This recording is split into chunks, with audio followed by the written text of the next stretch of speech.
Hello friends, എല്ലാവർക്കും സ്വാഗതം പുതിയ വീഡിയോയിലേക്ക്. ഇന്ന് ഞാൻ വന്നിട്ടുള്ളത് പൂ പോലെ സോഫ്റ്റ് ആയിട്ടുള്ള ചപ്പാത്തി റെസിപ്പി ആയിട്ടാണ്.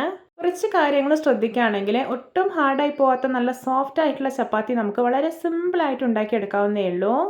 വീഡിയോ കണ്ടിട്ട് ഇഷ്ടപ്പെടുവാണെങ്കിൽ ലൈക്ക് ചെയ്യുക, ഷെയർ ചെയ്യുക, കമൻറ്റ് ചെയ്യുക, ചാനൽ സബ്സ്ക്രൈബ് ചെയ്യാനും മറക്കരുതേ. അപ്പോൾ നമുക്ക് നേരെ വീഡിയോയിലോട്ട് പോകാം.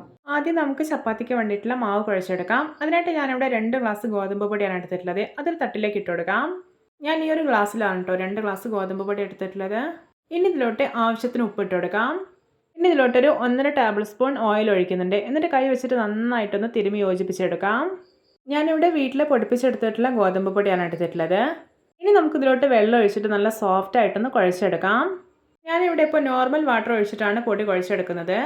വെള്ളം കുറേശ്ശെയായിട്ട് ഒഴിച്ചിട്ട് വേണം പൊടി കുഴച്ചെടുക്കാനായിട്ട്. അപ്പോഴേ ശരിക്കും നമുക്ക് മാവിൻ്റെ പാകം അറിയാൻ കഴിയൂ.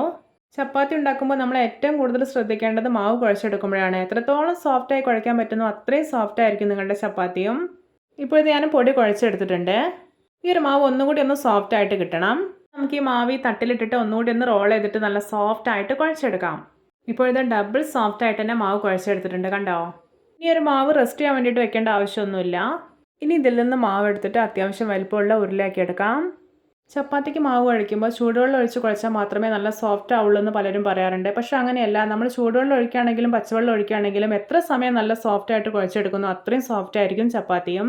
ഞാനിവിടെ ഒരു പ്ലേറ്റിൽ കുറച്ച് ഗോതമ്പ് പൊടി എടുത്തിട്ടുണ്ട്. ഇനി ഓരോ ഉരുളയും നമുക്കിതിലിട്ടൊന്ന് കോട്ട് ചെയ്തെടുക്കാം. എന്നിട്ടൊന്ന് പരത്തിയെടുക്കാം. നല്ലപോലെ തിന്നായിട്ട് പരത്തേണ്ട, കുറച്ച് കട്ടിയോടെ വേണം പരത്തിയെടുക്കാനായിട്ട്.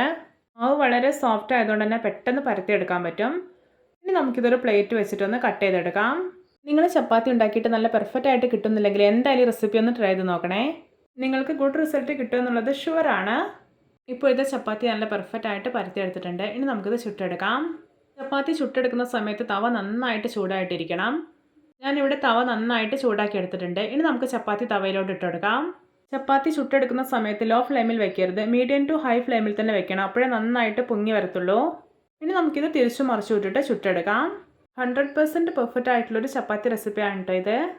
ഇപ്പം നോക്കിയാൽ ചപ്പാത്തി നന്നായിട്ട് പൊങ്ങി വരുന്നുണ്ടോ, ബോൾ പോലെ ആയിട്ടുണ്ട്.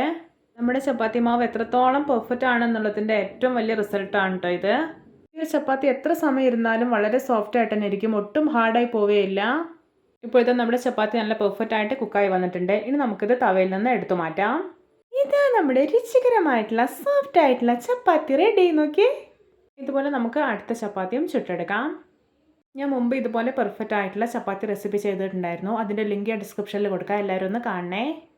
ചപ്പാത്തി ഉണ്ടാക്കിയിട്ട് പെട്ടെന്ന് തന്നെ ഹാർഡായി പോകുന്നെന്ന് പലരും പറയാറുണ്ട്. അതിൻ്റെ മെയിൻ കാരണം നിങ്ങളുടെ മാവ് സോഫ്റ്റ് അല്ലാത്തതുകൊണ്ട് മാത്രമാണ്. അപ്പോൾ നന്നായിട്ട് സോഫ്റ്റ് ആയിട്ട് കുഴച്ചിട്ട് ചപ്പാത്തി ഉണ്ടാക്കി നോക്കൂ, നല്ല പെർഫെക്റ്റ് ആയിട്ട് തന്നെ നിങ്ങൾക്ക് കിട്ടും.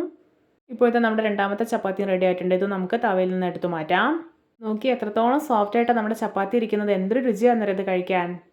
അപ്പോൾ എല്ലാവർക്കും എൻ്റെ perfect and tasty chapati recipe ഇഷ്ടപ്പെട്ടെന്ന് വിചാരിക്കുന്നു. ഇഷ്ടപ്പെട്ട ചാനൽ സബ്സ്ക്രൈബ് ചെയ്യുക, സപ്പോർട്ട് ചെയ്യുക. അപ്പോൾ ഇതുപോലെ വെറൈറ്റി വീഡിയോകളായി നമുക്ക് വീണ്ടും കണ്ടുമുട്ടാം. Okay, bye bye.